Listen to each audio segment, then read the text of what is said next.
Hi guys. तो जैसे हमने लास्ट एपिसोड में देखा था कि एंडिंग यहाँ पर हुई थी कि दोनों की डिशेस बहुत ज़्यादा पसंद की गई थी, लेकिन स्कोर्स अभी तक रिवील नहीं हुए थे।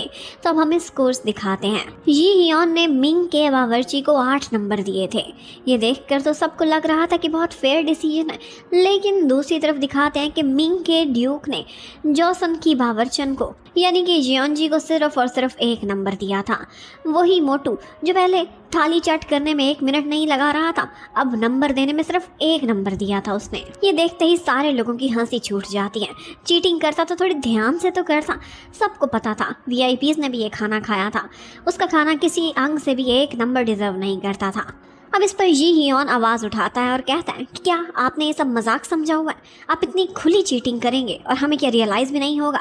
आप इस तरह से हमारा अपमान कर रहे हैं। और साथ ही साथ उसे ये कहकर वो शर्मिंदा भी करता है कि लास्ट टाइम पर मैंने आपके बावर्ची टैंक को देखा था, उसने बहुत अच्छी स्पोर्ट्समैन स्पिरिट का मुजाहिरा किया था और अपनी हार को खुद तस्लीम भी किया था, लेकिन आप में तो इतनी बहादुरी भी नहीं है कि आप इंसाफ के नंबर दे सकें।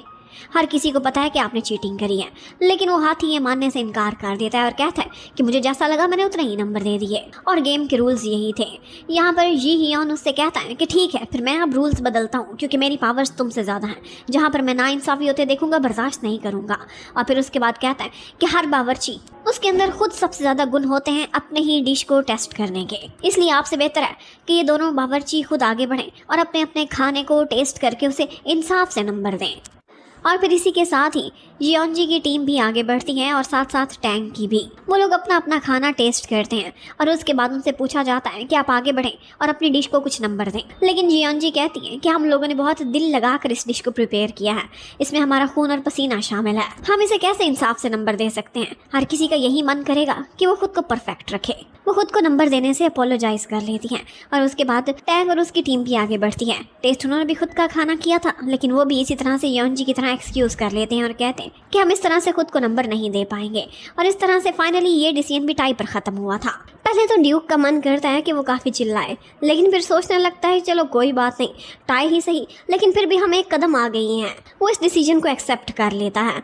और फिर उसके बाद किंग और सारे वीआईपीज़ जब वहाँ से चले जाते हैं तो टैंक और जियोनजी का आमना सामना होता है। वो दोनों बहुत अच्छे इंसान थे और अभी भी वो लोग दबे शब्दों में एक दूसरे की तारीफ़ भी करते हैं।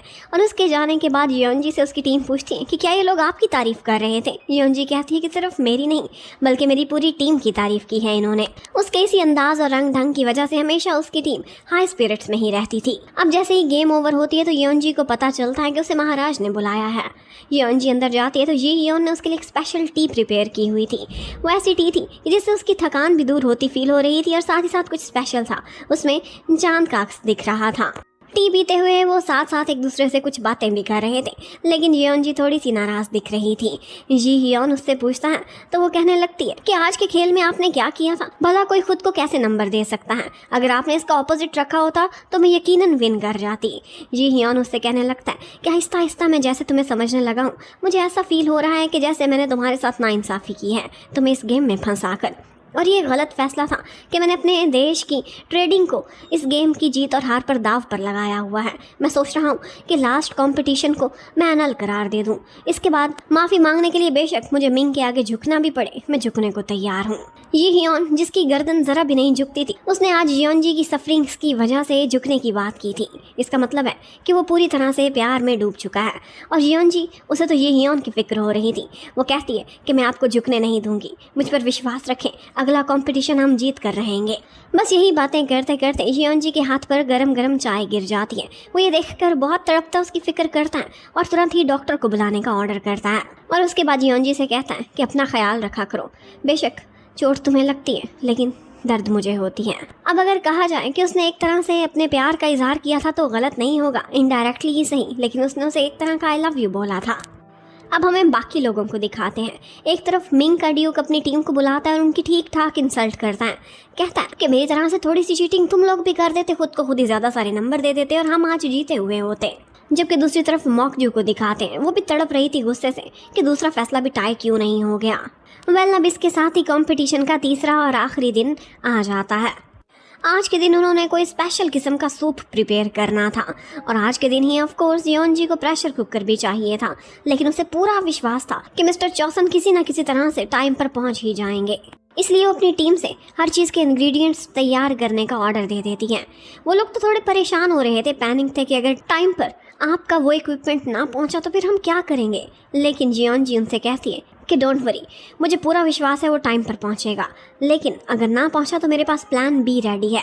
प्लान बी, ये शब्द उन्होंने पहली दफ़ा सुना था और जियोन जी की वोकैब्युलरी को लेकर अक्सर वो लोग परेशान ही रहा करते थे, क्योंकि वो मॉडर्न शब्दों का काफ़ी ज़्यादा इस्तेमाल करती थी। इसके साथ ही हमें मिंग की टीम को दिखाते हैं। उन्होंने भी पूरी तैयारी की हुई थी और आज की खास बात थी उनके इंग्रेडिएंट्स, जो कि बहुत ज़्यादा रेयर थे।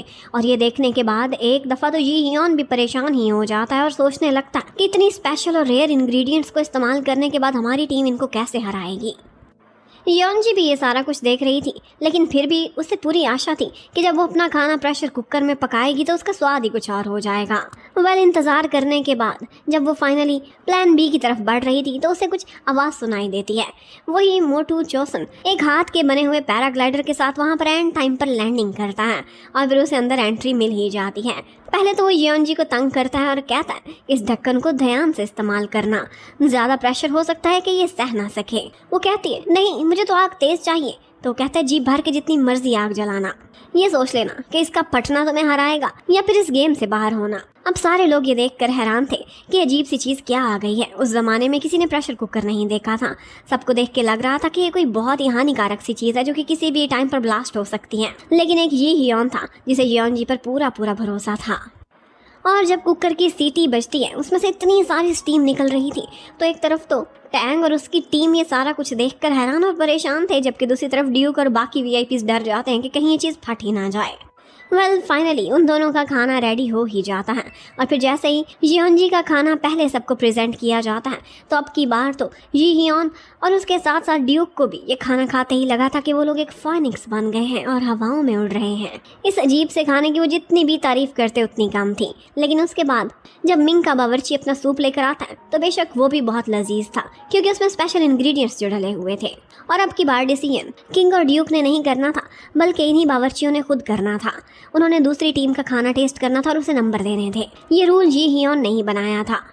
योन जी जैसे ही टेस्ट करती है तो कहती है कि मुझे प्रेशर कुकर ने बचा लिया, वरना इनका खाना इतना तगड़ा था कि शायद मेरी ही सीटी बच जाती। सबने खाना टेस्ट कर लिया था, लेकिन एक बात थोड़ी सी अजीब थी और वो ये थी कि मिंग का तीसरा बावर्ची वो खाना खा नहीं पा रहा था। और ये देखते ही जियोन जी को तुरंत समझ आ जाती है ईटिंग डिसऑर्डर है। वो मॉडर्न ज़माने में आई थी और इसके बारे में उसने स्टडी भी किया था। वो सोचती है कि इस तरह से तो हम फ़ौरन हार जाएंगे कि अगर ये मेरी डिश टेस्ट ही नहीं करेगा। एक्चुअली उस शेफ़ ने इतने खाने पकाए थे कि उसका अब खाने को मन ही नहीं करता था और उसे एक डिसऑर्डर हो चुका था। और ये बात मिंग के ड्यूक को बहुत अच्छे से पता थी और इसलिए वो हंसने लगता है और कहता है कि अब मैं क्या करूं, ये चखेगा नहीं तो नंबर कैसे देगा, और इसका मतलब है मेरी टीम ही जीत जाएगी। लेकिन जियोन जी भी एंड टाइम पर ऐसा करती है कि एक ट्रिक आजमाती है जो कि उसने अपने बड़ों से सुनी थी, और वो ये थी कि सारे खाने को अगर इकट्ठे मिक्स करके प्रेजेंट किया जाए तो ऐसे लोगों की भूख बढ़ सकती है। वो इसी तरह से अपना खाना जाकर उस शेफ़ के सामने प्रेजेंट करती है और इसी तरह से उसकी दादी भी किया करती थी। जब उसे ईटिंग डिसऑर्डर था तो उसकी दादी ऐसे ही डिफरेंट खानों को मिक्स करके जब उसे खिलाती थी तो उसे लगता था कि ऐसा स्वाद उसने कभी भी नहीं चखा था। आज भी जब उसे ऐसी ही लुक आती है खाने में तो वो तुरंत ही टेस्ट कर लेता है। और ये देखकर ड्यूक की तो बैंड ही बज गई थी और ये खाना खाते ही उसकी आंखों में आंसू आ जाते हैं। वो कहता है कि इसी स्वाद की तो मैं इतने सालों से तलाश में था। मैं जब भी खाना पकाता था बहुत सालों से मैंने टेस्ट ही नहीं किया था, लेकिन फिर भी वो परफेक्ट बनता था। पर आज मैं तुम्हारे सामने अपनी हार तस्लीम करता हूँ। उस शेफ ने खुद ही अपनी हार मान ली थी और जियोन जी को उसने विनर करार दे दिया था। ये देखकर ड्यूक हाथ मलता रह जाता है और फिर इसके बाद क्या होगा ये देखने के लिए अगले पार्ट का इंतज़ार करें। Bye bye.